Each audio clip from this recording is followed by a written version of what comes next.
Hi అండి. Carrot juice తాగినట్లయితే ఆరోగ్యానికి మంచిదని అందరికీ తెలుసు.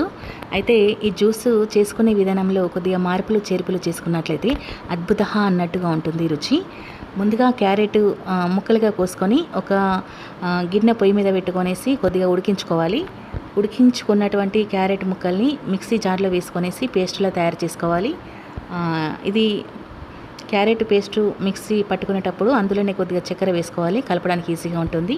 ఆ తర్వాత మరిగించుకున్నటువంటి పాలల్లో ఈ క్యారెట్ పేస్టు వేసుకొని కలపాలి. కలుపుతుంటుంటేనే చాలా నయనందకరంగా ఉంటుంది, టేస్ట్ కూడా అదే లెవెల్లో ఉంటుంది. ముఖ్యంగా ఏదైనా ఫాస్టింగ్ ఉన్న రోజుల్లో ఈ డ్రింక్ తీసుకున్నట్లయితే మంచి ఎనర్జీ ఇస్తూ ఉంటుంది. ఫైనల్గా బాదం పలుకుల్ని పైన గార్నిష్ చేసేసి సర్వ్ చేసుకోవడమే. ఈ వీడియో చూసాక మీరు కూడా ఈ విధంగా క్యారెట్ జ్యూస్ తయారు చేయండి. టేస్ట్ ఎట్లా ఉందో కామెంట్ సెక్షన్